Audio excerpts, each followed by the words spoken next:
Amigos, ¿qué tal? Como cada semana es un gusto verdaderamente darles la bienvenida a un capítulo más de Triángulo de Letras. Estamos corriendo nuestra nueva temporada y por ello nos da muchísimo gusto recibirlos semana a semana y sobre todo poder conversar con ustedes acerca de novedades editoriales y en este caso en particular, en este capítulo en específico, acerca de una vertiente de la literatura que a muchos admira, a muchos fascina, a otros repele: el terror, historias del terror. Se llama el capítulo que el día de hoy llevaremos hasta sus hogares y bueno, vamos a platicar acerca de novedades editoriales que tienen que ver con esta oscura, inquietante vertiente. En principio saludo con muchísimo gusto, 3 temporadas ya ha estado aquí con nosotros y nos da de verdad muchísimo gusto siempre recibirlo. Bernardo Esquinca. Bernardo, muchas gracias por estar nuevamente con nosotros. Listos para aterrorizar a los espectadores. Cosa que nos parece muy bien y máxima que traes un libro verdaderamente aterrorizante. Gracias. Bernardo.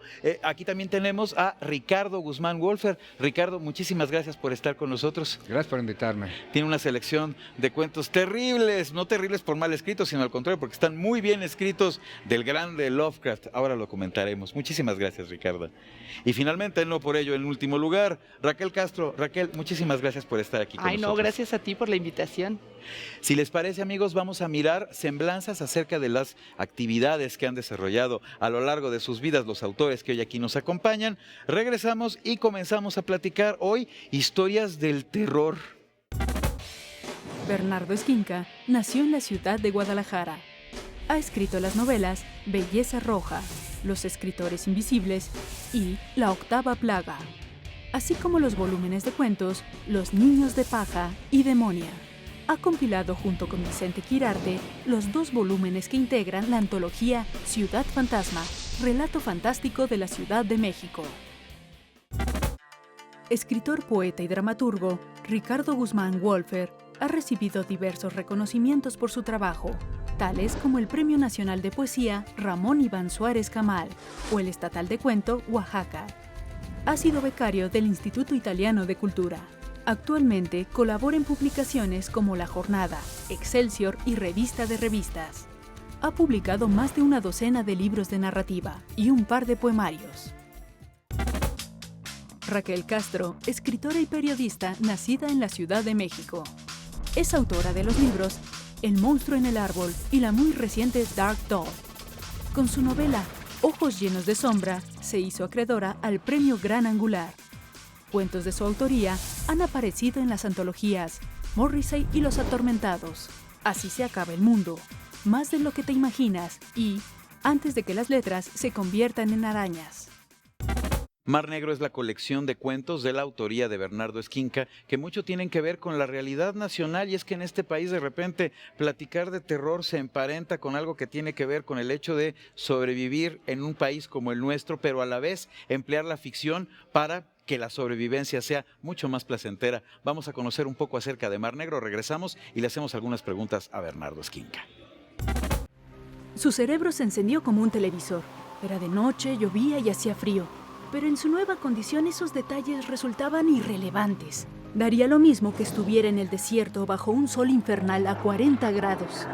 Sombras y bultos se movían a su alrededor. Poco a poco sus ojos se adaptaron, hasta que fueron capaces de enfocar y distinguir contornos. En realidad no veía como una persona normal.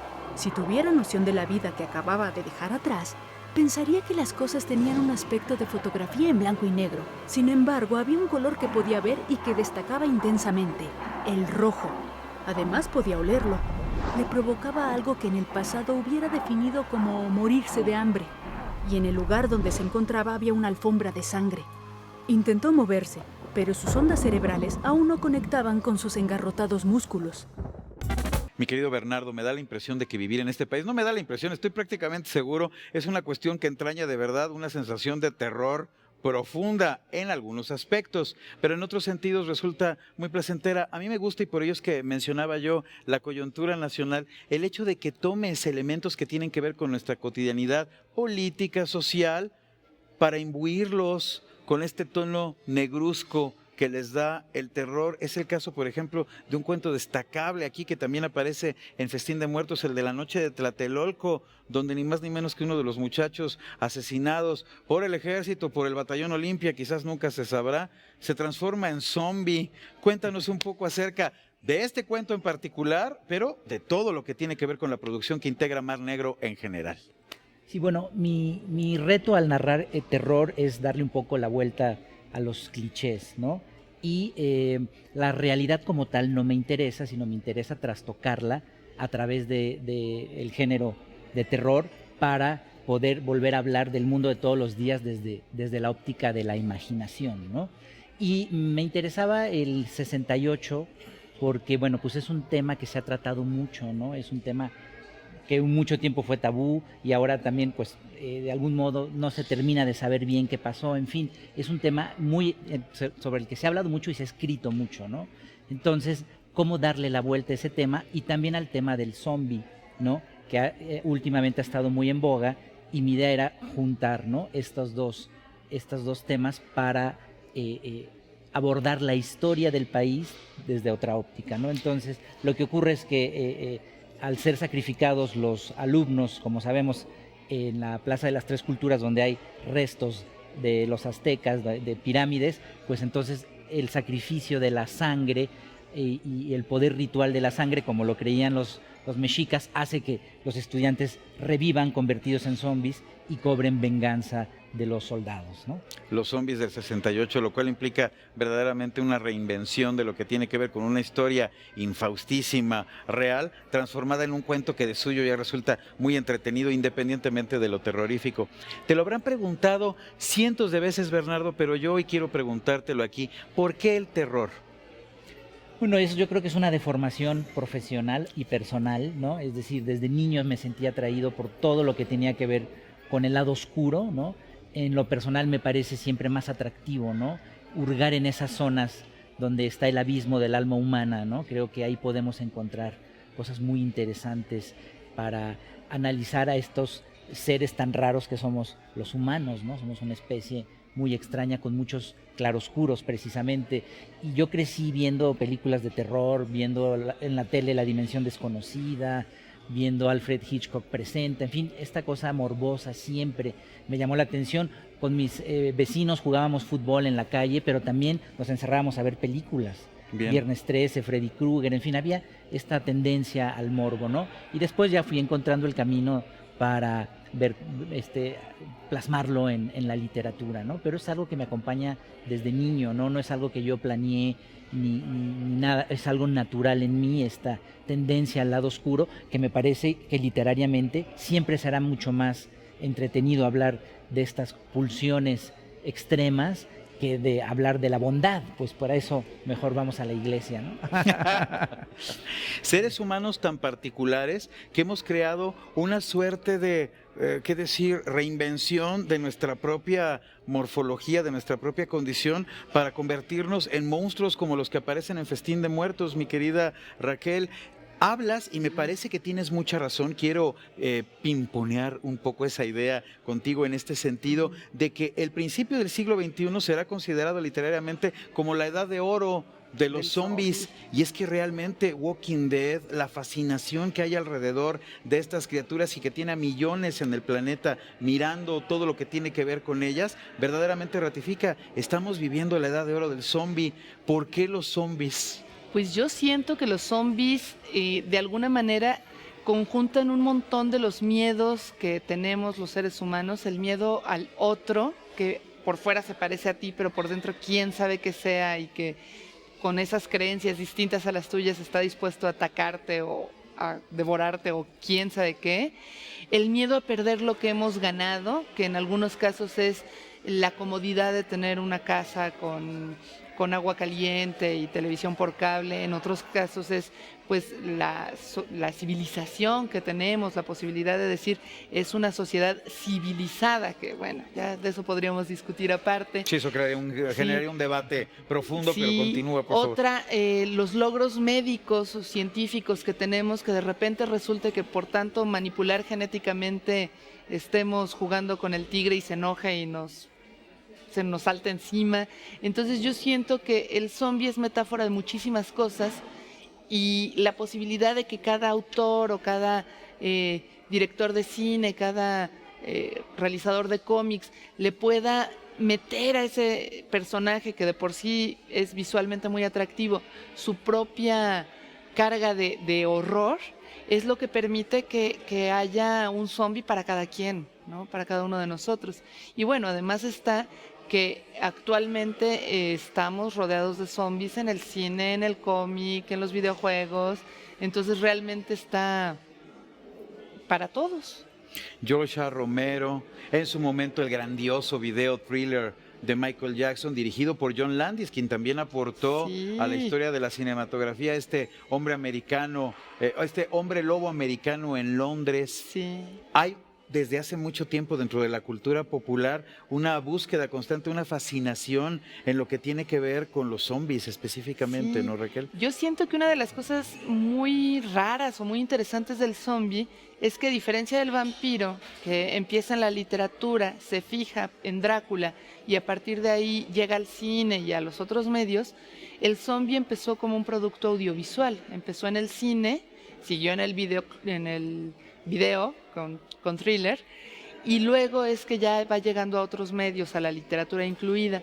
Entonces esto le da una libertad, una posibilidad creativa, que monstruos que tenían ya algo muy estricto de tiene que morirse con tal cosa y no puede salir a tal hora y tienes que hacer esto y esto y esto, el zombie no lo tiene, y es mucha más la posibilidad de jugar con el personaje. Mira, a lo mejor un poco en estas características es donde radica su fortaleza, y por ello que sea tan socorrido de un tiempo acá en la literatura, en el cine, en la televisión. Yo creo que sí. Bien, la génesis de todo lo que tiene que ver con lo terrorífico, por favor. Lo pueden rastrear porque hay cuentos que podrían ser de zombies a principios del siglo XX, final del XIX, con toda la variante del zombie caribeño. Entonces esta historia del vudú, de los brujos que tienen a su disposición a los muertos.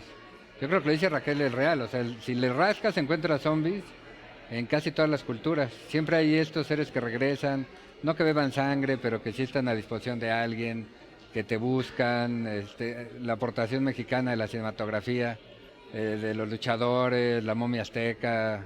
Siempre hay un zombie por ahí volando en todas las culturas, en todas las latitudes. Siempre hay un zombie ahí gravitando alrededor de toda historia que se quiera terrorífica, por favor, Ricardo. Y no hablamos de política, donde ya cada quien tiene sus propios seguidores zombies, la burocracia, que son como zombies, ciertas campañas políticas que van dirigidas como a zombies.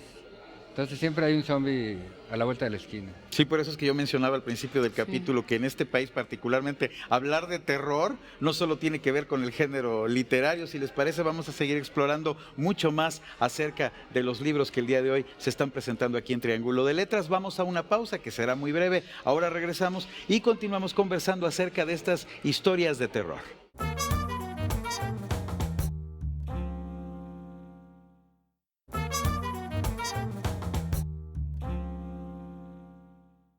Los truenos estremecían el aire la noche que fui a la mansión deshabitada, en lo alto de la montaña de las tempestades, a buscar el horror oculto.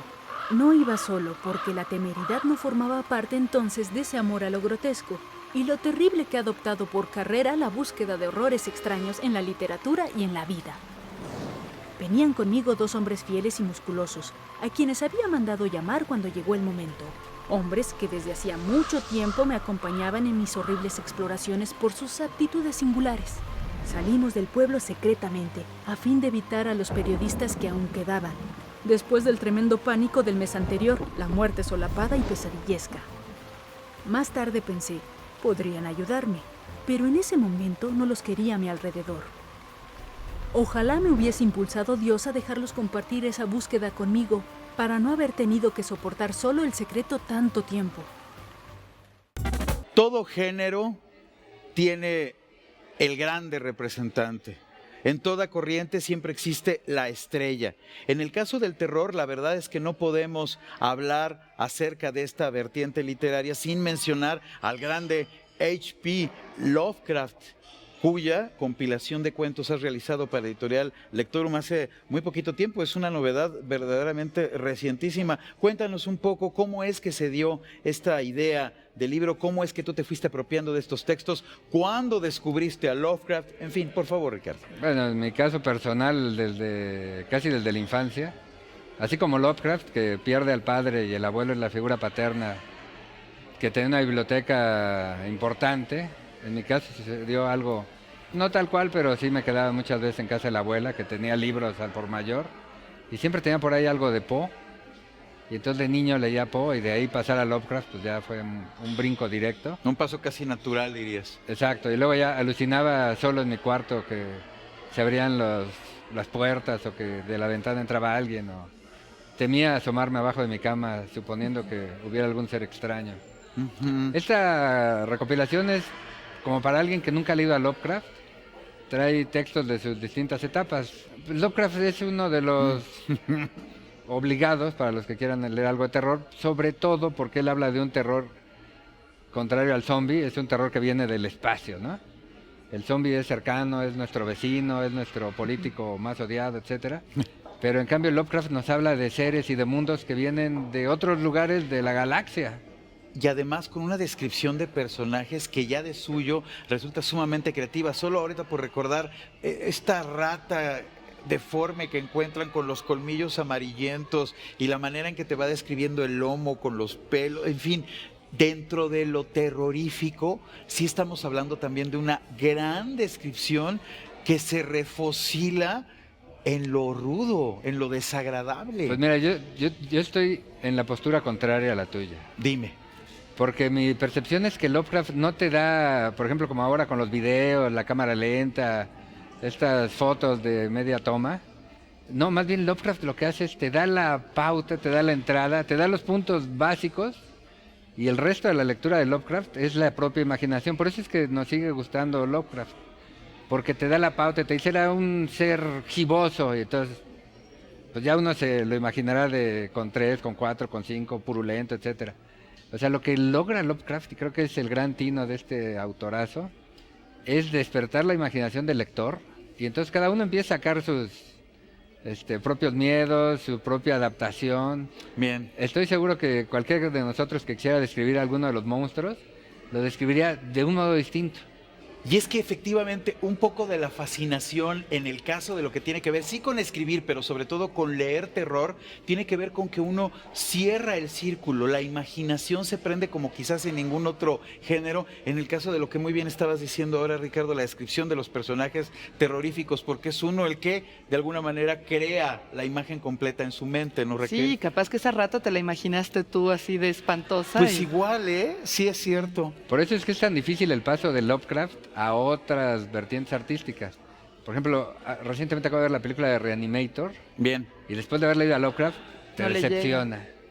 Pues O es lo ver- que se crea en la imaginación. Claro, de tú uno, lees los más cómics bien, que ¿no? hizo, por ejemplo, Breccia, que era pues, así de los grandes moneros o artistas gráficos, pero después de leer a Lovecraft también se te queda corto.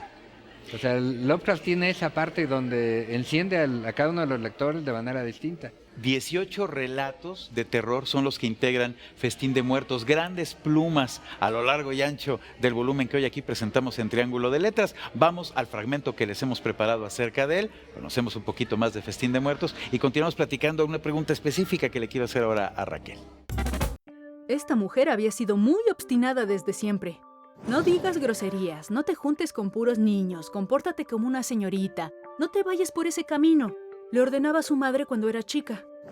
Esta mujer fue creciendo, siguió igual. No salgas con tanto muchacho, no llegues tan tarde, date a respetar, no voltees a ver a nadie.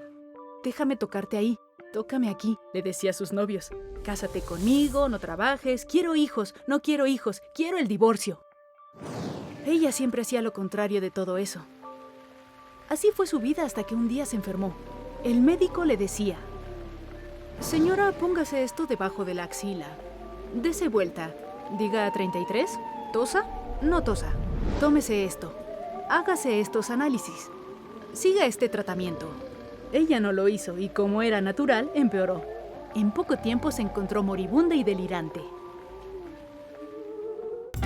Ahí está ya, Festín de Muertos. Y Raquel, ¿cómo fue que te fueron llegando a la mente los nombres de los autores que ibas a incluir en la compilación, a los que les ibas a encargar los cuentos? Porque no es fácil, y esto sería o pareciera un lugar común, pero en este país no todo el mundo escribe de terror. Pues mira, de hecho, la antología la hicimos entre Rafa Villegas y yo, que nos conocimos justamente dando una charla sobre zombies en Guadalajara, y nos preguntaron que recomendáramos libros de zombies escritos por mexicanos, y los dos, No que había. nos decimos expertos, fans, nos quedamos mudos. Entonces, saliendo empezamos a platicar, oye, habría que hacerla. Y nuestras primeras pláticas fueron, ¿te imaginas un cuento de Arreola de zombies? Ay, imagínate uno de Borges. Y del imagínate dijimos, bueno, pero ¿y de los autores que sí están vivos? Que sería muy bueno empezar con ellos. ¿Cuáles les gusta el tema? Y luego pensamos, ¿y cuáles no les gusta el tema, pero se podrían aventar el cuento? Entonces, hicimos la convocatoria con autores, no necesariamente que fueran cuates nuestros, sino más bien que nos gusta cómo escriben, aunque no hubieran escrito de zombies antes, y les invitamos a que nos regalaran, bueno, que nos prestaran una historia de zombies, pero les pedimos así, como un poco lo que decía Bernardo hace rato, que le diera la vuelta, que no fuera tu típica historia de tengo 5 sobrevivientes y se van al bosque y matan a uno, y así onda los 10 perritos. Eso está muy chafa. Que hicieran una historia que los convenciera a ellos para que convenciera al lector. Y tuvimos muy buena respuesta, porque además de todo nos pusimos exigentes y dijimos que haya igual número de hombres que de mujeres. Eso no lo conseguimos, pero ya se platicará en otro momento de esa situación. Que no sean puros autores del DF, que haya autores que sean súper fans del horror y haya otros que no lo sean tanto. Y pues nos fue muy bien con la selección. Mencionas algo muy interesante en el sentido de que también se trataba de reflejar plumas de toda la República, porque el terror es un género verdaderamente muy popular en México. Uno en principio pensaría que no, quizás por las circunstancias que de repente vivimos, pero el hecho es que sí se trata de un género muy popular, ¿no, Ricardo? Claro, además cada zona del país tiene sus propios diablitos. Algunos son prehispánicos, otros son contemporáneos, otros son delincuenciales, otros son políticos, otros son del mar que invade con todos los seres que van de por medio. Entonces sí, claro, en México es algo pues ya asumido, ¿no? Incluso me atrevo a decir que es casi parte del DNA azteca, el gusto por el susto, aunque rime tan mal, el gusto por el terror. Bien. Es popular, es popular Adelante, la Val. literatura de terror entre la gente, pero no entre los mismos literatos, ¿no? Como hablábamos, Sí. no son muchos. O sea, en la literatura mexicana ha padecido, lamentablemente, de un realismo recalcitrante desde la novela de la Revolución para acá. Tienes Se muchísima ha ido razón. rompiendo y cada vez más gente se anima. Antologías como Festín de Muertos están rompiendo estos tabús, ¿no? Pero, perdón, yo ahí no estaría de acuerdo, porque también hay un aspecto editorial. Digo, aquí Raquel encontró la paja en el ojo ajeno, no, en el pajar. Pero editorialmente es muy complicado publicar cosas de terror. Porque no se venden. Yo digo si se venden. No, se vende ¿no? muchísimo. Pero México es el país donde más vende Stephen King en Hispanoamérica. Ajá, Pues pero seguro. Tiene un arrastre si tú vas con de- los editores nacionales, la mayoría te dirá, no, mira, antes de entrar con zombies, vamos a publicar a Lovecraft. ¿Quieres publicar algo de terror? Vamos a empezar con El monje de Lewis, vamos a empezar con El monje de Maturín, con La mandrágora, o sea, van a lo seguro, lo cual es correcto, pues cada quien va por su changarro. Pero editorialmente también hay ahí algo que explica... Sí, se está rompiendo el tabú con las editoriales. Almadía está publicando también cosas de terror. Porrúa ahora tiene sus versiones también anotadas de Lovecraft.